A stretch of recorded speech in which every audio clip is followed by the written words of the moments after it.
Okei, moikka vaan kaikille. Sanna Posselia täällä. Tervetuloa mun toisen videon pariin. Mä nyt rekordan tätä CSS, koska mulla on ollut vähän ongelmia näiden rekordaamisen kanssa. Mutta toivottavasti ei tätä haittaa. Nauttikaa tästä videosta. Ja tänään mä ajattelin kertoa, mitä mulle kävi, kun mä kaaduin erittäin pahasti BMX-radalla. Mut joo, eilen tosiaan yksi romaani mennessä mun päältä autolla. Se puhui puhelimessa samaan aikaan, mä menin sinne sanoa siis vaan. Joo no, mun piti soittaa mun serkulle. Siis niinku, et sä voi selittää, että sun piti soittaa serkulle silleen, että sä melkein mun päälle. Anteeksi, mun suomen kieli on erittäin hyvä. Mut joo, eiköhän mennä tarinaa. Eli tosiaan, mä kerron teille, mitä mulle tapahtui kerran BMX-radalla, kun mä kaaduin aika pahasti. Eli tosiaan mä tänä kesän alussa tilasin uuden BMXn netistä. Ja mä olin BMX-radalla aiemmin ajanut mun se on oikealla kielellä dirttihenkinen maastopyörä. Silloin mä olin ajanut siellä pelkästään. Se on tietenkin isompi ja painavampi.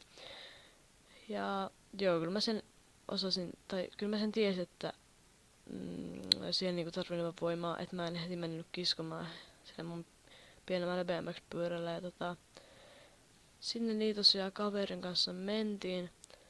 Varmaan puoli tuntia siinä ihan mukavaa ajoa, kunnes mä huomasin, että hei, mä haluaisin tehdä motovipin. Jos joku teistä tiedä mikä motovip on tai vip. Se on semmonen, että kun sä hyppäät, se periaatteessa sun runko menee niinku toiselle sivulle ja palaa takas. Silleen, kyllä sä tiedätte varmaan. Niin mä tein semmosen, mun kaveri ei nähnyt, koska se ajoi edellä. Sitten mä se, hei näet, mä tein ihan sikaa hyvän vipin. Ja sille, ai en, haluatko näyttää sen?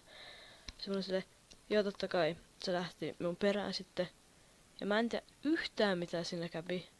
Mutta mä ajattelin, että nyt mä teen niin ison vipin kuin mä vaan osaan. Ja mä ponnistin ihan liikaa.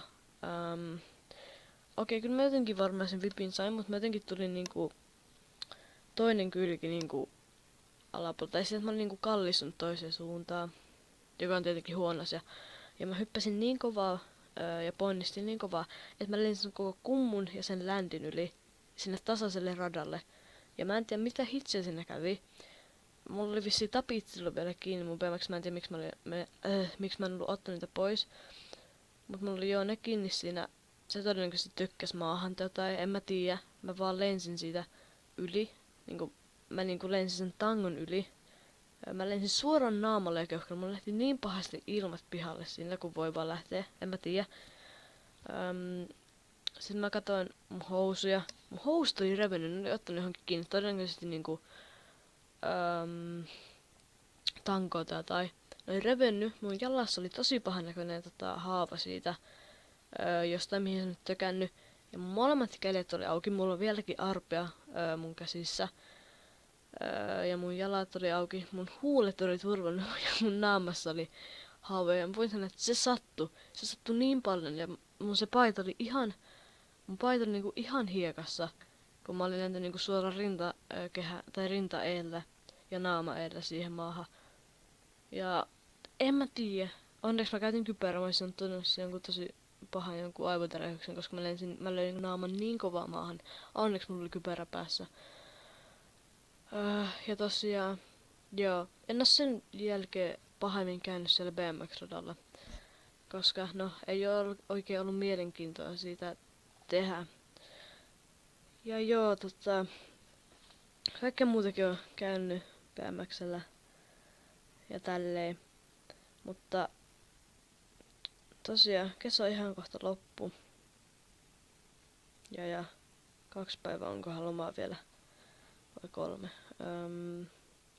2 päivää, tai tää päivää 2 jälkeen. Niinku, loma on ihan just loppu ja mä en tiedä. Mä oon vähän kipeä, anteeksi siitä. Saatan kuulostaa vähän. Ja tosiaan, joo mä yritän mä en tiedä, kun koulut alkaa, niin mä varmaan kerken tehdä tälle niinku joka päivä videota. Tai en mä tiedä. Ja kertokaa mulle niinku mitä videoita mä voisin tehdä ja silleen. Mutta joo, mitä teille kuuluu? Mulle kuuluu ihan hyvä, paitsi jos mä nyt nää viimeiset päivät saisin olla terveenä. Ja joo, ehdottakaa tosiaan jotain, mitä mä voisin kuvata tai pelejä ja tälleen. Ja muistakaa painaa tykkään nappia. Ja en mä tiedä. Mä jätän tän videon teille vielä pyörimään, jos saatte katsoa. Tässä oli aika eeppinen servu, missä mä olin joku venäläinen servi. Jos te haluatte katsoa tän loppuun, täällä oli jotain, en mä tiedä. Tää oli aika outo serveri, mutta joo. Mä jätän tän nyt tähän pyörimään, mutta mä ite häivyn tästä. Se on postilla täällä. Muistakaa tykätä ja tilata. Moi!